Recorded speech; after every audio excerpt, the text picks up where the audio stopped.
estimado Diácono Luiz, querido seminarista Natan, queridos paroquianos e paroquianas.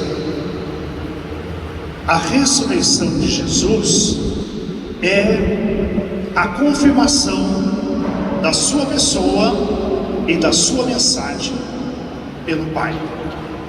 Então o Pai, ao ressuscitar Jesus, está dizendo que tudo que Jesus fez, realizou, é verdadeiro. Então a ressurreição, ela corrobora, ela confirma a vinda de Jesus ao mundo e que a sua autoridade, ela vem do Pai e é autêntica e é verdadeira.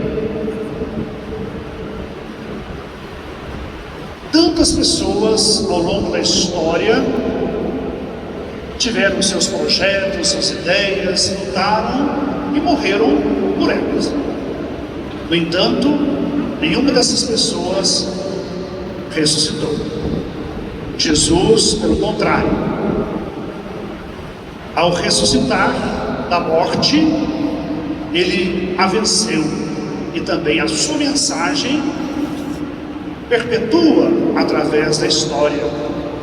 Por isso Jesus disse: o céu e a terra passarão, mas as minhas palavras jamais passarão. Porque as palavras de Jesus são palavras de vida eterna.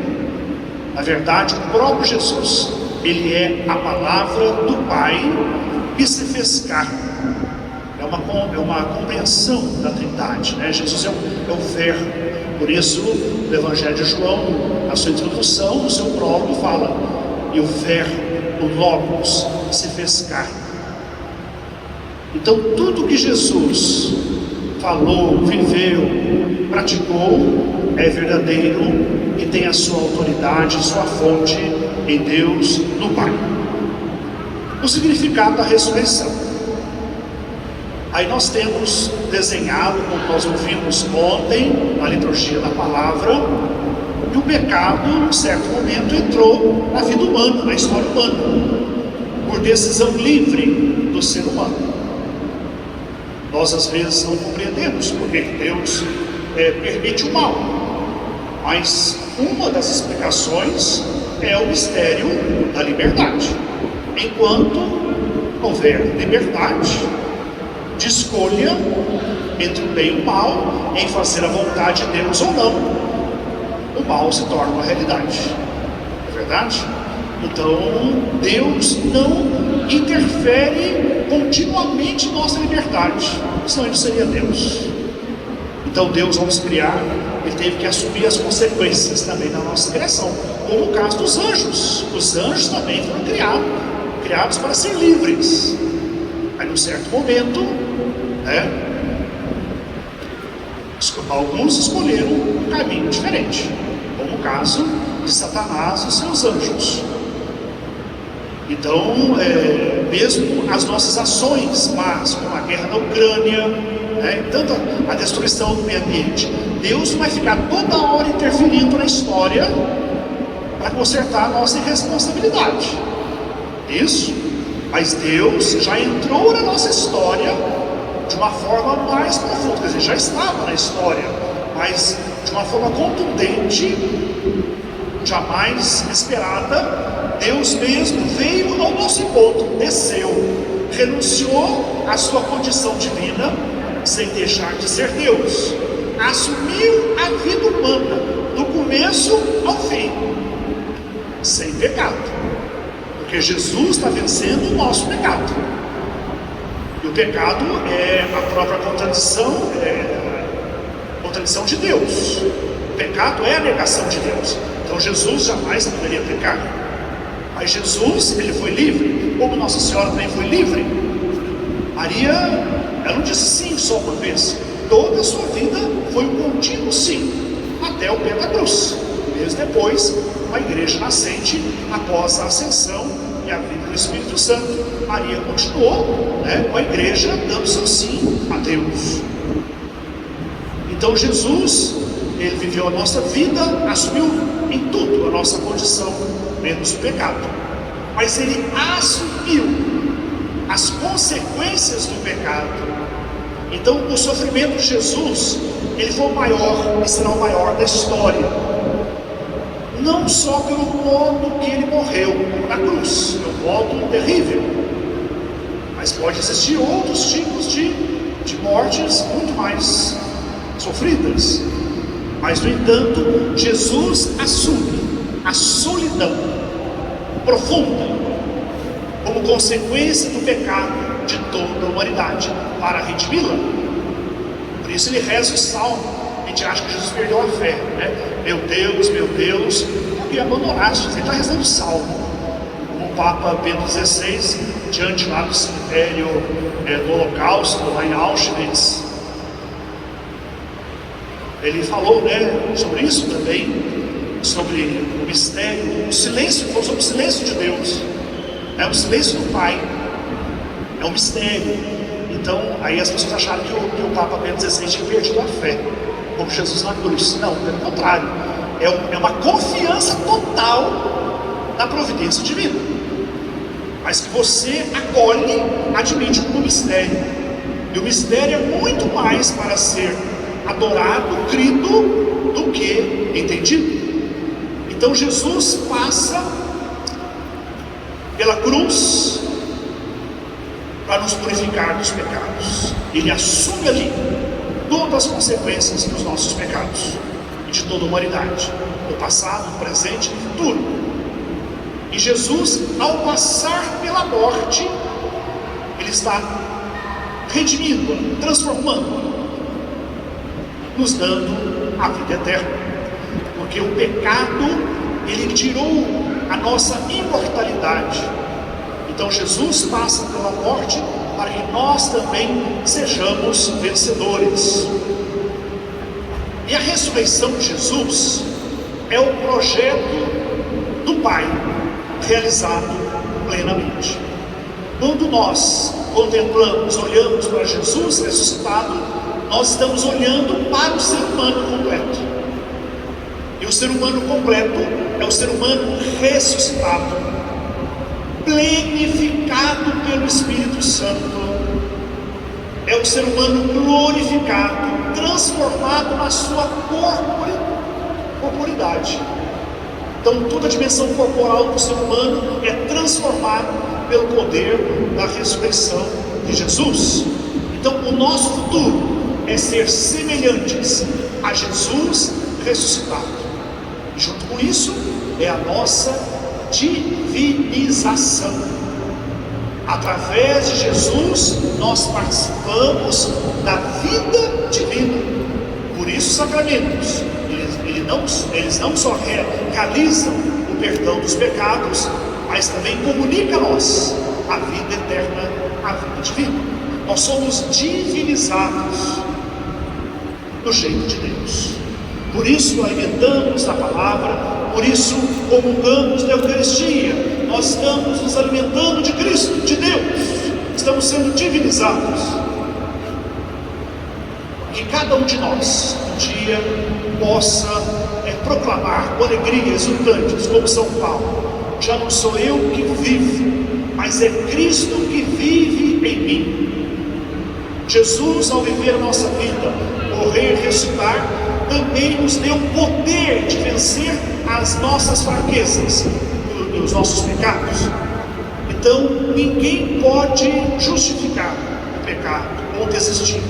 Eu não consigo, eu não aguento, eu sou muito fraco, eu sou o pior ser humano do mundo. Não.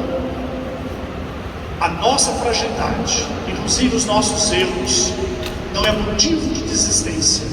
O que falta para nós é reconhecer com humildade que somos frágeis, que somos pecadores, deixar Jesus tocar aquilo que me afasta dele.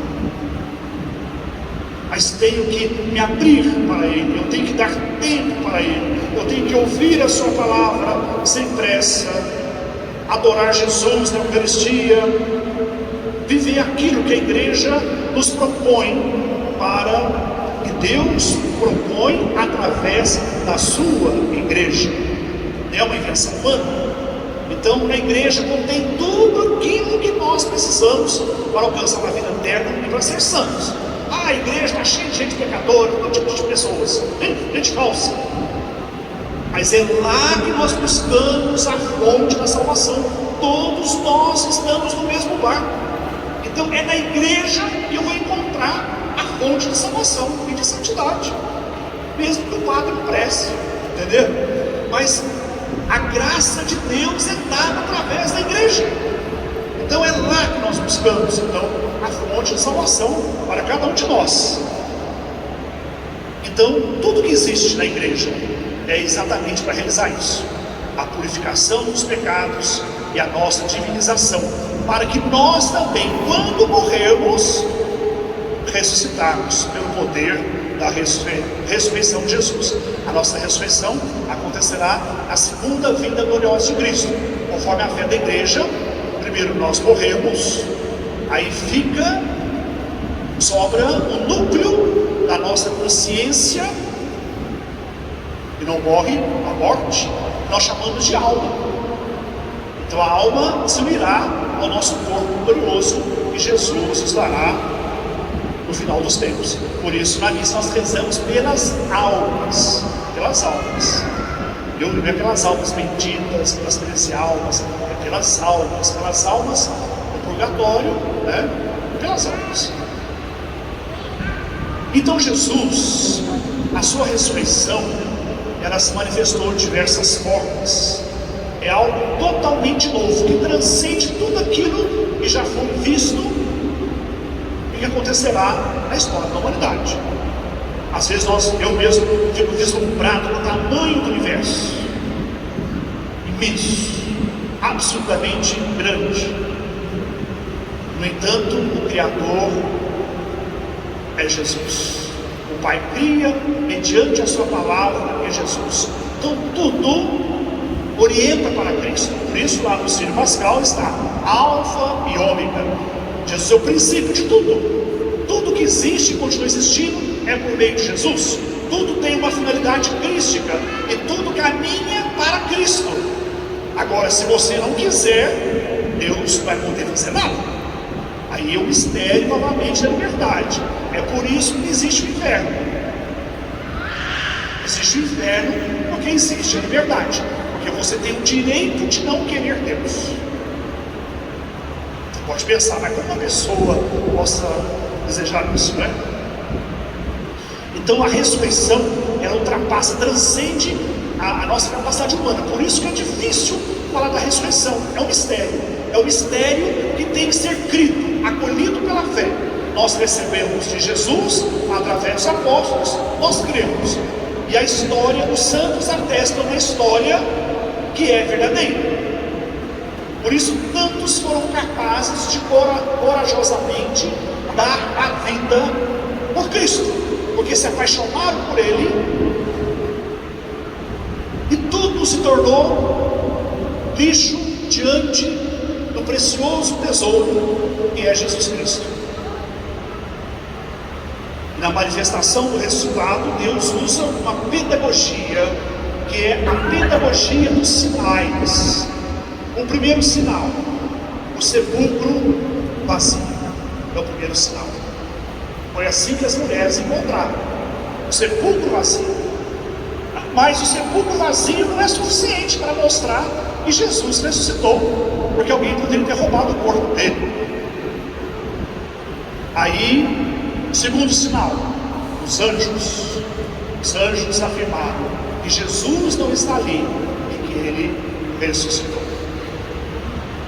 O terceiro sinal,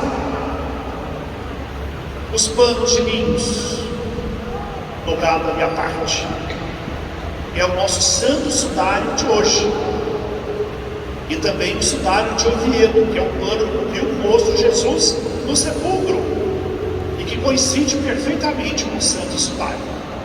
O cientista tem estudado profundamente. A cada vez que aparece uma metodologia nova de pesquisa, é aplicada ao sudário, e nada contradiz a sua autenticidade. Então tem tudo para ser o pano que cobriu o corpo de Jesus no sepulcro.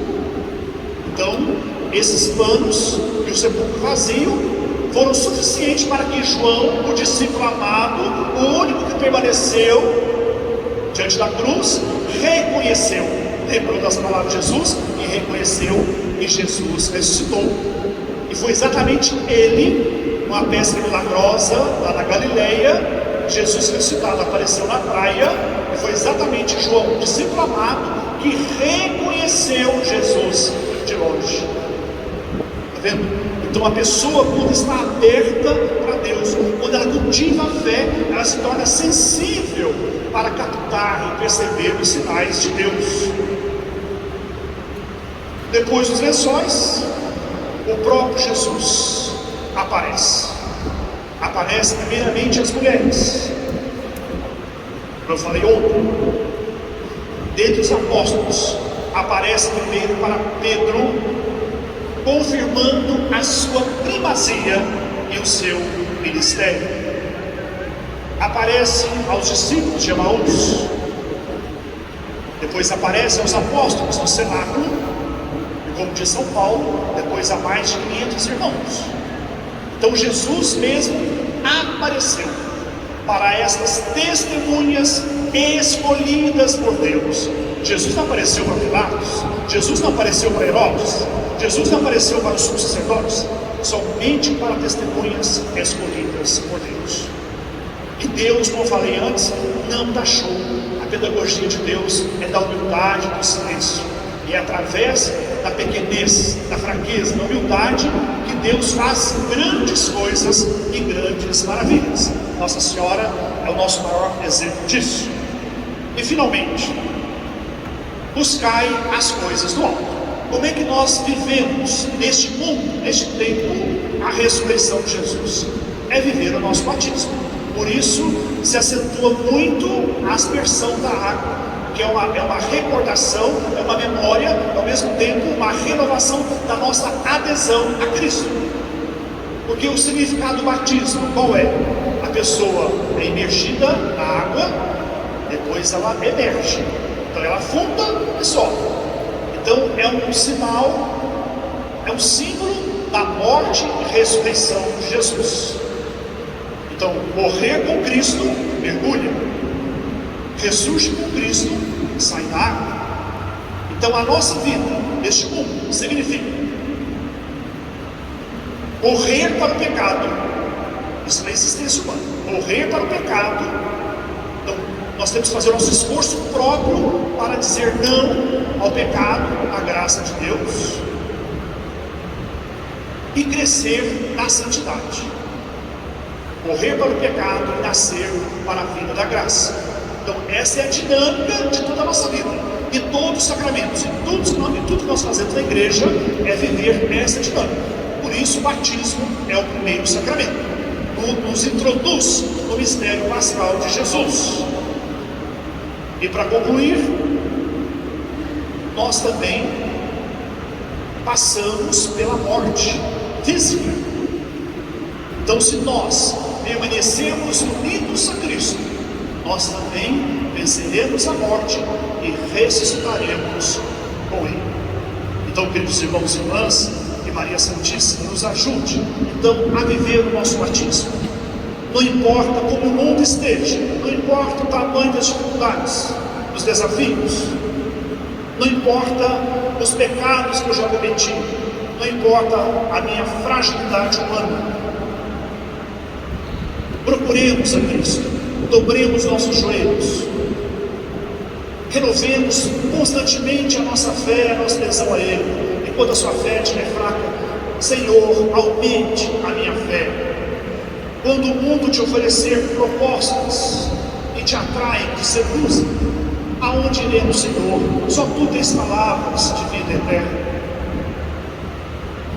Como Marta, nós cremos que Tu és o Santo de Deus. Eu creio na ressurreição dos últimos dias. É isso que nós temos que fazer, e não murmurar, não reclamar, não falar mal os outros da igreja, mas reafirmar então a nossa fé e a nossa adesão a Jesus Cristo. Amém. Então fiquemos em pé.